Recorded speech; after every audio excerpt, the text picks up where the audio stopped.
Meu nome é Jennifer Monteiro, eu entrei na ECA em 1983 para o curso de Publicidade e Propaganda.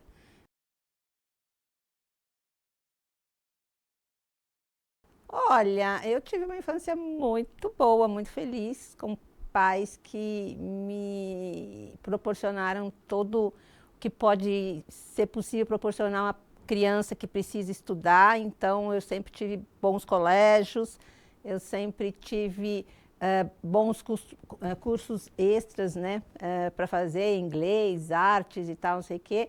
E eu sempre gostei muito de arte, né, de desenhar, de escrever também. Então, quer dizer, e eu tive muito incentivo dos meus pais para fazer tudo isso. Então, eu falava, eu quero aprender a pintar, vai lá aprender. Eu quero aprender a tocar piano, vai lá aprender a tocar piano. Então, essa parte cultural sempre foi bastante incentivada. Gostava que eu tinha meu aparelho de som, assim, né, aqueles que a gente chamava 3 em 1, e aí eu colocava aquele fonão de ouvido aqui, botava o disco da Gal Costa e ficava cantando, assim, era o meu jeito de me refugiar do mundo, assim, e cantar que nem a Gal Costa, porque eu sempre achei que eu cantava igual a ela, doce ilusão, a casa inteira ficava sofrendo com os meus berros. Eu fui uma criança velha, e eu acho que hoje eu sou uma velha criança, entendeu? Porque hoje eu brinco muito mais do que eu brincava na minha infância. As minhas brincadeiras de infância tinham muito a ver com ler, estudar, escolinha, esse tipo de coisa. Olha, não sei, eu acho que assim, as coisas que eu me lembro sempre estão ligadas à questão de cinema, uma coisa que eu até escrevi no Facebook esses dias, que eu gosto muito de teatro também, e gosto de ir ao teatro. E o que me marcava muito é que meus pais eram assíduos frequentadores de teatro, e eu era muito pequena, não podia ir com eles, né?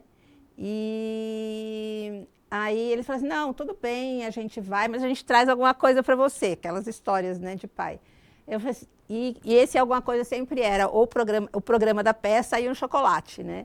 E aí no dia seguinte eu ficava lá debulhando o programa da peça, esperando o dia que eu poderia, né, também estar na plateia, porque eu nunca pensei em estar no palco, e estar na plateia assistindo aquelas peças que meus pais depois chegavam em casa comentando, enfim. Acho que é uma lembrança legal, que acho que tem muito a ver com o que eu sou hoje.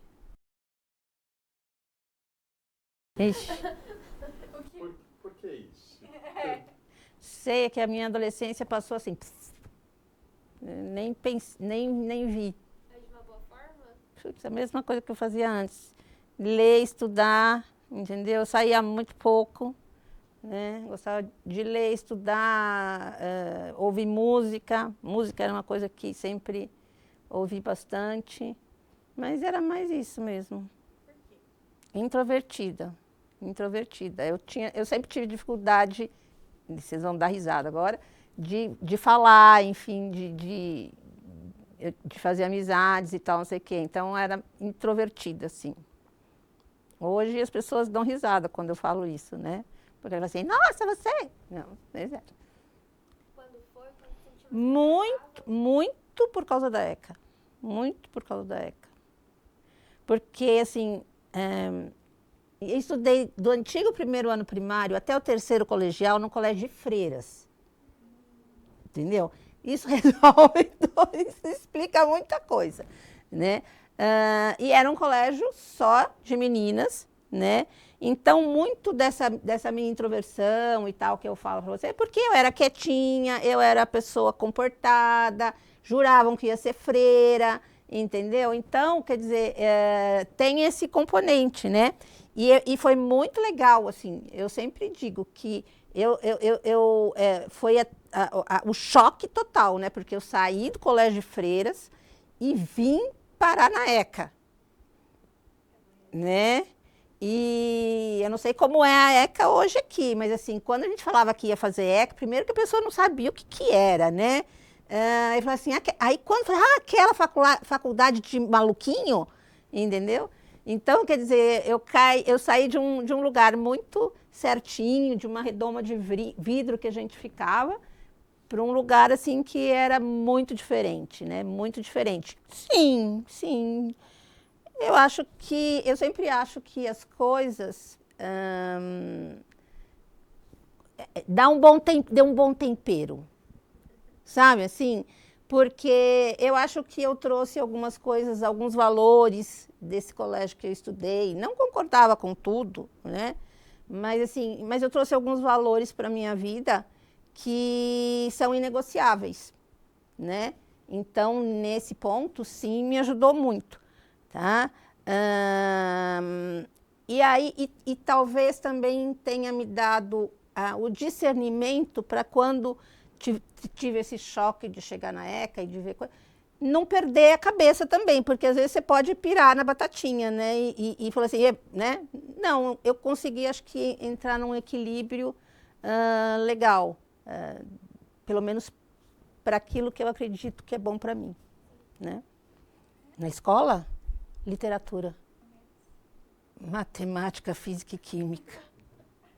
Pessoa de humanas. Bom, gente, agora vai denunciar a idade total, né? Na época da adolescência, eu adorava Elvis Presley, adoro ainda hoje. E é engraçado porque ele não é nem um cara da minha época, é porque eu ouvia os discos do meu pai e eu adorava as músicas dele, o jeito que ele cantava, achava ele bonito também. E tanto que ele, na verdade, ele morreu, eu tinha 11 anos, né? Foi em 1977. Então, quer dizer, mas ele foi um grande ídolo para mim, ele foi um grande ídolo, assim, desses, né? E aí depois, os ídolos de para sempre, Caetano Veloso, Chico Buarque, Gilberto Gil, esses são também. E a Gal Costa. E a Gal Costa, exato, porque inclusive a gente, almas gêmeas, do jeito que a gente cantava igual, gente.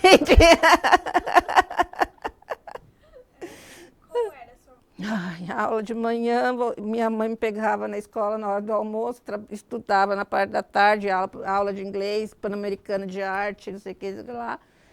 Voltava para casa e dormia. Não tinha muita. Sua família, ela parece valorizar muito essa questão de cultura e arte. Seus pais trabalhavam com isso? Não, não, não. Meu pai, ele se formou em economia, ciências contábeis e direito.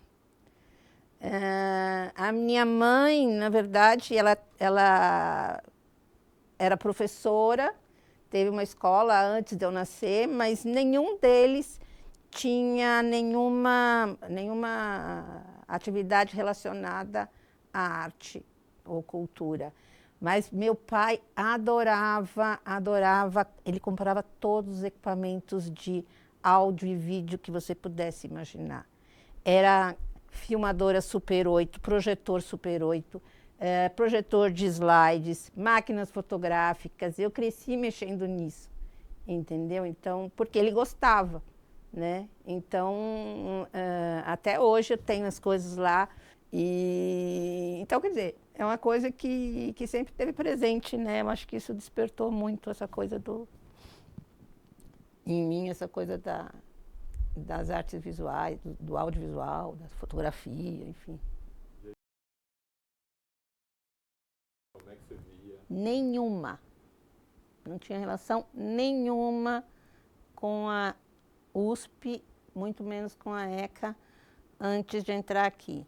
Só sabia que era a melhor universidade, era gratuita e que era muito difícil entrar e que todo mundo se matava para entrar, entendeu? Então era isso, essa era o meu conhecimento de USP. Nunca tinha colocado os pés aqui na cidade universitária.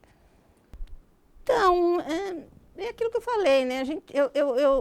Como eu tinha todas essas coisas de gostar de desenhar, de escrever, a minha tendência estava indo para alguma coisa que mexesse com isso. Por outro lado, eu falei para vocês, quando eu estava, o que eu vou prestar de de vestibular, meu pai era advogado, né? Ele tinha um escritório de advocacia. E eu cheguei a prestar direito, né? Porque eu prestei, aqui na ECA, eu prestei publicidade e eu prestei direito na PUC, né? Mas eu passei na ECA, passei na PUC e acabei, obviamente, optando, a minha primeira escolha era publicidade, né? E fiquei. Mas no ano seguinte, 1980, no final de 83, eu prestei vestibular novamente, e aí para direito, e eu entrei na São Francisco, porque naquela época você podia fazer 2 cursos da USP ao mesmo tempo, né? Então eu fazia ECA de manhã e São Francisco à noite. Mas não, sim, fui até o 5º ano, mas não me formei.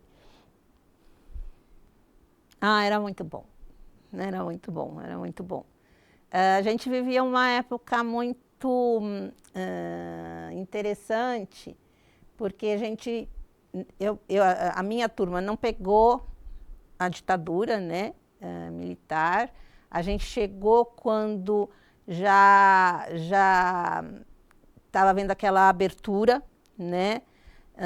Então, sei lá, a gente sentia ares novos correndo por aqui, né? Em 84 teve Direta Já, né? Então, quer dizer, foi todo um movimento assim, político muito legal, né? Que foi dessa abertura. E existia era engraçado, porque existia uma felicidade, uma alegria das pessoas com relação a esse momento que estavam vivendo, que hoje eu não vejo, né?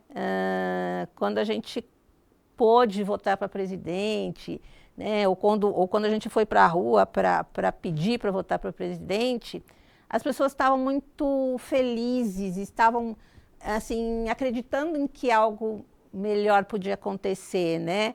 E não tinha polarização, não tinha briga, entendeu? Parece que estava todo mundo pensando a mesma coisa, irmanado na mesma coisa. Isso foi muito legal. Participei da Semana de Calouros. Como sempre, a ECA nunca teve aqueles trotes bobos, né, de agressão e tal, não sei o quê. Então, o pessoal os veteranos nos receberam com gincanas, fazendo a gente conhecer os vários departamentos da ECA. Enfim, foi muito legal, foi muito legal. Então, na verdade, eu acho que na época que a gente entrou, é um pouco diferente de vocês, né? Quando a gente entrava, foi o primeiro ano, 1983, foi o primeiro ano que você já entrava escolhendo qual curso você ia fazer. Se era publicidade, se era cinema. Até o ano anterior, você entrava em comunicações, né? Aí, a partir daquele ano, houve a escolha. Nesse ano, publicidade foi o curso que teve a nota de corte maior de toda a universidade. Acho que parece que foi maior até que medicina. Então, o que acontece? Foi difícil, né? Passar e tal, não sei o quê. Quando a gente chegou aqui, embora os cursos a gente escolhesse já o que a gente ia fazer, nós nos juntávamos todos no básico, né? No curso básico, que era ali, as aulas eram ministradas ali no Lupe Cotrim, né? No auditório. Ali tinha gente de publicidade, relações públicas, turismo, jornalismo, editoração, biblioteconomia, enfim, tinha todo mundo, cinema, rádio, TV. Então, o que acontece? Eu achei que foi muito bom, em que sentido? Que você cria um grupo que, mesmo quando houve a separação, para cada um ir para o seu departamento, para o seu bloquinho, né? Quando a gente precisava fazer trabalho que precisasse de alguém de rádio e TV para ajudar no nosso comercial de TV, né? A gente tinha os amigos que ia fazer. Então, quer dizer, eu acho que isso era muito legal, essa possibilidade de interação, de intersecção, né, que o básico proporcionava, né? Porque depois, quando você vai pro bloco, cada um fica no seu feudinho e ninguém mais se conversa, né? Então, quer dizer, eu acho que o básico trouxe essa possibilidade. Porque uma coisa que eu sempre disse com relação à ECA é o seguinte: a ECA é ótima, é uma ótima escola, mas é muito melhor o que você aprende fora dela, né? Fora da sala de aula, né? Então, a possibilidade de, o cara do audiovisual está fazendo não sei o que lá, vamos lá ajudar ele a fazer isso. Então, a gente, era isso que acontecia muito, né? E não só dentro da ECA, né? A Universidade de São Paulo, só aqui nesse campus da cidade universitária, tem eventos, tem atividades que você pode passar dias e noites aqui fazendo, né? Então, a gente, nessa época, é claro, volto a dizer, eu era muito privilegiada porque eu fazia de manhã e tinha o tempo todo para estudar, né?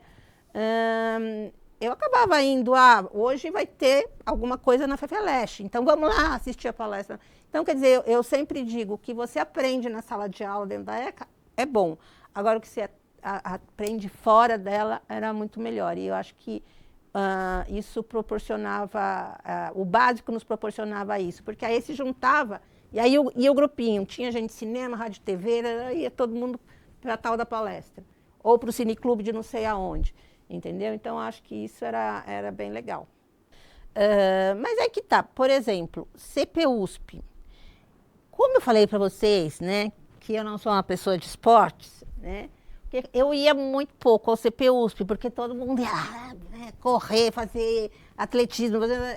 Eu já falei assim, não é comigo essa coisa, né? Então, eu ia mais para a piscina mesmo, entendeu?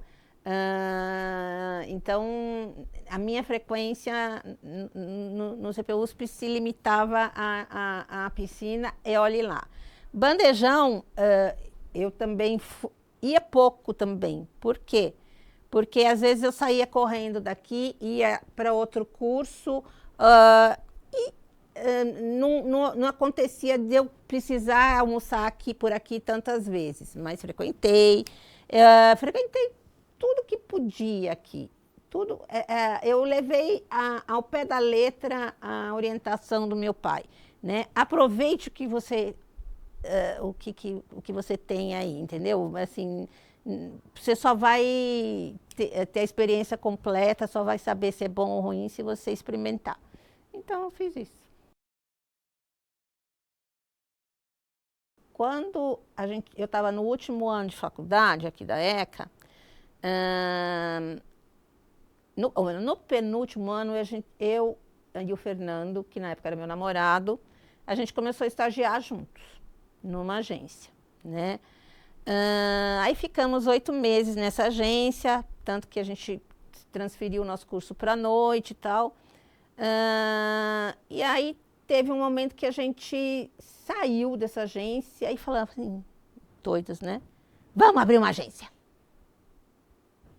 Com a nossa cara, do jeito que a gente quer, ninguém vai mandar na gente. E juntamos o caraminguá que a gente tinha e meu pai me emprestou um escritório lá que ele não usava para a gente montar a agência e a gente abriu a nossa empresa. Eu estava a gente não tinha, a gente estava no último ano do curso, a gente estava no 4º ano do curso. Quando a gente chegou aqui, isso foi no 2º semestre, foi em outubro do 2º semestre de 1986, o pessoal disse, vocês são loucos, né? Vocês vão abrir uma agência? Você é louco, vai procurar emprego numa agência grande e tal, não sei o que. Né? Então, muita gente não acreditou. Então, hoje, a agência, este mês de outubro, fez 38 anos. Sim, é engraçado, eu sempre quis ter minha empresa. Acho que é por conta da família também, né? Porque meu pai tinha, embora meu pai fosse funcionário CLT, ele trabalhava CLT, mas ele sempre teve o escritório dele em paralelo. Então, né, gente, eu falo para. Às vezes eu brinco que a gente começou na idade da pedra, da comunicação, e de repente, né, tudo mudou em num espaço de tempo muito pequeno, né? Então, quando a gente montou a agência, quais eram as nossas preocupações? Comprar uma prancheta bem legal para a pessoa trabalhar lá na prancheta, com uma régua paralela legal, porque na hora de fazer a arte final com nanquim, entendeu? Precisava ter uma coisa bem calibrada ali. Enfim, tinha que ter guache, de preferência de boa qualidade, papéis para você fazer os layouts, canetinhas de nanquim que era um horror porque entupiam e você gastava uma fortuna com elas, porque por mais que você limpasse, elas se perdiam. Enfim, era essa a nossa coisa. Era fazer pestape, usando aquela cola de benzina, né? Enfim, eram coisas que não se fala mais, não existe mais, né? E aí, quando começou essa coisa de computador, aí a gente comprou o nosso primeiro Mac Quadra. Gente, aquele negócio, olhando hoje para trás, cara, o bicho não fazia nada. Ele não fazia nada, ele era um patinete, entendeu? Mas, uau, né? Estamos na digitalização. E aí foi indo, né? Hoje está tudo muito mais acessível para todo mundo, né? Mas mudou muito e a gente teve que acompanhar, né? Eu sou uma pessoa que eu sou fuçadora, né? Então, quando eu falei assim, gente, ó, povo, tá vendo um negócio aí de internet, e-mail, botei meus funcionários para fazer curso, fui fazer curso, e assim, foi engraçado, porque a nossa agência sempre foi uma agência pequena, mas a gente foi uma das primeiras agências de São Paulo a ter site, né? E foi engraçado porque saiu no jornal. Como se fosse uma grande, né? Uau! Né? Eu falei assim, já lançou o site. Né? Não, mas naquela época era assim. Então, nem grandes agências tinham site. E a gente resolveu investir nisso e começou a trabalhar. Então, hoje, no meu escritório, o que a gente procura? Juntar as duas coisas, porque a comunicação, assim como a gente fazia antes, ela ainda existe. Né? Você não pode se fiar só no digital. E às vezes o digital engana muito. Né? Eu tenho clientes lá na agência que jogam tudo no digital e esquecem do real, do físico, né? do analógico, vamos dizer, e acabam perdendo dinheiro. Então a gente procura dar essa orientação para eles. Olha, claro, o digital você tem que estar nele. Mas você não pode esquecer, né, do outro lado da moeda. Eu gosto disso, na verdade, né? Tanto que a gente nunca quis ser uma agência especializada num determinado nicho. Então a gente procurou sempre ter clientes não concorrentes entre si, e não concorrentes porque uma pode fazer viagem só para Disney e o outro só pode fazer só Nordeste. Elas não são concorrentes diretos, mas elas são do mesmo segmento. Então, a gente sempre procurou não trabalhar no mesmo segmento, embora em algumas situações isso tenha acontecido, mas situações muito específicas. Né? Então, eu acho que o grande lance da publicidade, da comunicação como um todo, né? Assim, se você for ver o jornalista, também tem isso. Todo mundo que trabalha com comunicação, é você aprender coisas novas todo dia, né? Então, de repente, hoje você está trabalhando com uma agência de turismo e amanhã você atende a uma fabricante de caminhões, entendeu? Então, isso é muito legal, e são universos muito diferentes, e eu acho que para a criatividade isso é fundamental, né? Assim como meu pai falou, vai testar as coisas para você saber se você gosta ou não, e porque a tua experiência vai ser enriquecedora e você vai aprender mais, eu acho que a mesma coisa vale para isso, né? Se você tem clientes diversos, você também se abre para coisas diversas e está sempre aprendendo coisas novas. E tudo que você absorve, mesmo que seja de nichos diferentes, você vai conseguir aplicar em algum outro cliente que chegar.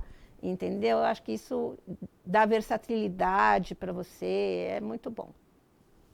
Então, né, quando a gente abriu a agência, a gente não tinha nada a perder, né? Porque era dois jovens, assim, que estavam saindo da faculdade, tínhamos nossos pais que nos seguravam a barra se qualquer coisa que desse errado. Então, a gente não tinha muito a perder. Por exemplo,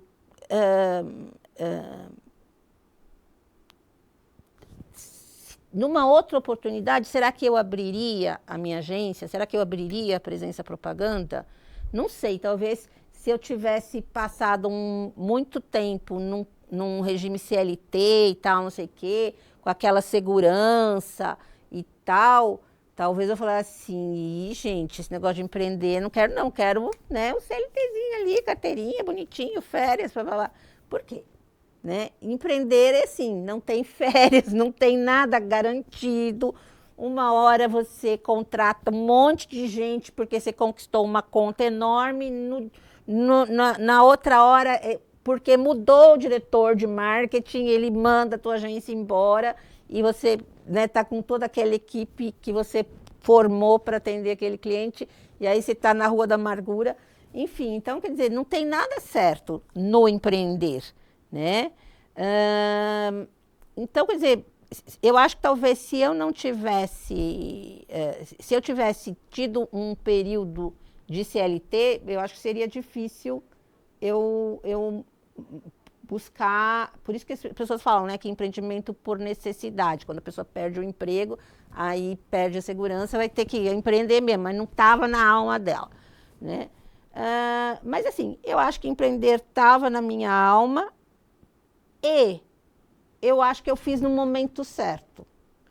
E eu tive bastante tempo para errar e quando os erros não eram tão sérios assim, né, não causariam tanto problema assim. Então, aí, esse do vinho, né, do empório que você falou, há 7 anos, aí a gente já estava mais tranquilo, sabe? E a inconstância já é uma coisa natural para a gente, porque são 30 e tantos anos empreendendo. Até porque essa história do vinho foi muito engraçado, porque a gente entrou nisso por causa de um outro amigo nosso que mexia com vinho. Ele resolveu ser sommelier, ele dava aula em uma outra universidade, largou as aulas e falou assim, vou ser sommelier. E a partir daí a gente começou a conversar com ele, aprender com ele, e aí entramos também para essa área. Tá? Então, quer dizer, eu acho que foi tranquilo, foi mais tranquilo. Né? Não é fácil, nada é fácil, mas foi tranquilo. Acho que agora...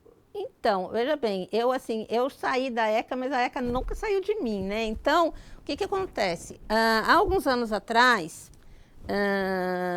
o professor Milanese chamou algumas pessoas aqui que ele queria criar uma associação de ex-alunos da ECA. Tá? Eu participei do movimento e tal, não sei o quê. Só que o que aconteceu? Essa associação não foi para frente, né? Ela foi criada, tal, não sei o quê, mas acho que faltou mobilização das pessoas para fazer a coisa acontecer, né? Mas só que a partir daí, o que acontece? Eu meio que voltei aqui para a ECA para conhecer um pouco o outro lado, né, da ECA. Então, fui ser representante dos ex-alunos na congregação, assim, revi professores e tal, não sei o quê. Então, fiz muitos contatos. Aí fecha, né? A gente está na pandemia, tá? E essa minha turma da ECA, né, que o pessoal da turma que entrou em 1983, todo mundo trancafiado dentro de suas casas, né? E falou assim, gente, a gente precisa, trocando o WhatsApp, a gente precisa fazer alguma coisa, a gente precisa fazer alguma coisa. Aí alguém teve a ideia, vamos fazer um Zoom dominical, né? Aí, boa ideia. Aí começamos a fazer todo domingo, final da tarde, assim, tinha um Zoom. Então entrava gente que mora nos Estados Unidos, na França, na Alemanha, aqui no Brasil, enfim, e ficávamos conversando.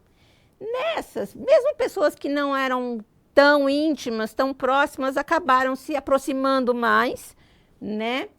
E aí, da parte de duas dessas pessoas, o Newton Sperbi e a Renata Golombek, veio a ideia de fazer alguma coisa com todas, porque a gente contava muita história, a gente morria de dar risada com as nossas memórias, né, dos tempos de ECA e do que a gente fazia por aqui.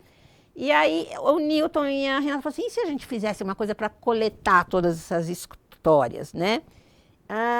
Inicialmente seria, a ideia começou como sendo só do nosso grupo, mas aí ela se transformou para algo maior, né? Aí eles chamaram a Renata Canales, que fez rádio e TV aqui, infelizmente ela faleceu há 2 anos, chamaram a Regina Thompson, né? E o Ágora ECA começou a tomar forma, né?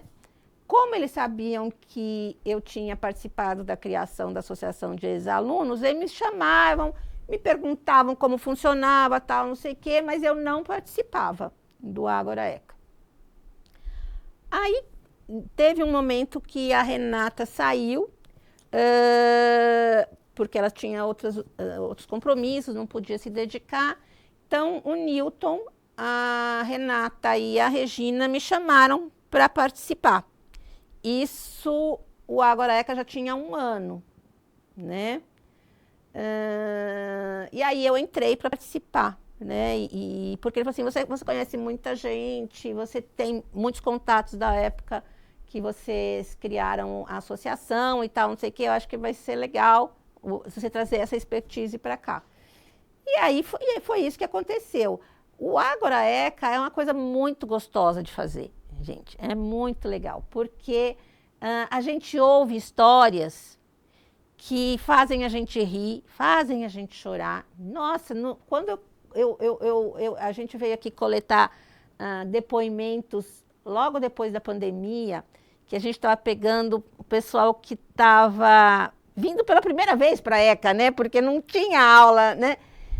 E ouvindo as histórias, gente, muitos me fizeram chorar, muitos. E eu acho que é isso, né? A gente precisa construir a memória da nossa escola, porque aqui é um lugar muito especial, viu? É um lugar muito especial. E não é só para mim, não. Para muita gente, né? Porque ela é acolhedora, ela sempre acolheu os diferentes. Hoje eu acho que acolhe muito mais, mas já na minha época acolhia também.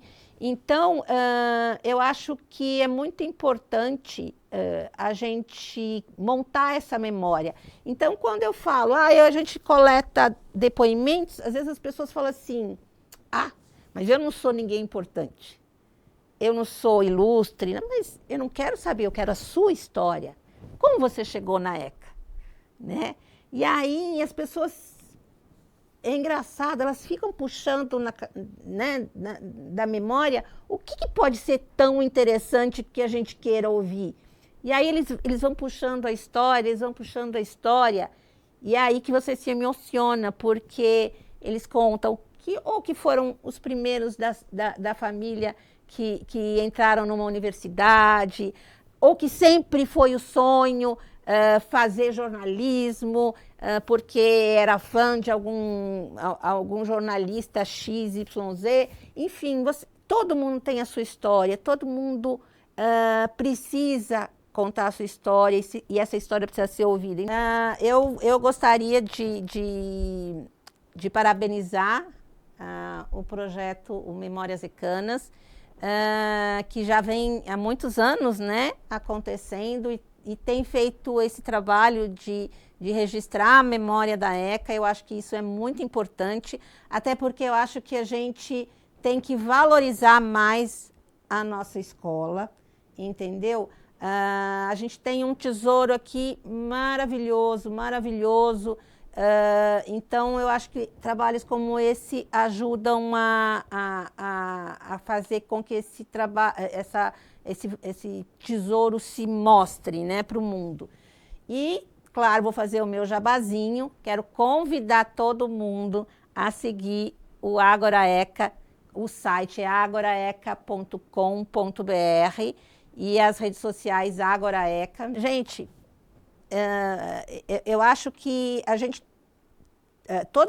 quando eu falei que eu participo daquele pessoal de alumni e tal, não sei o quê, o que eles procuram, né? É trazer esse espírito de corpo, né, para todo mundo que fez da universidade. Então, o cara fala assim, nós somos mackenzistas, nós somos não sei o quê. Gente, nós somos ecanos. Isso aí. Entendeu? Então, tem que botar isso, gritar alto.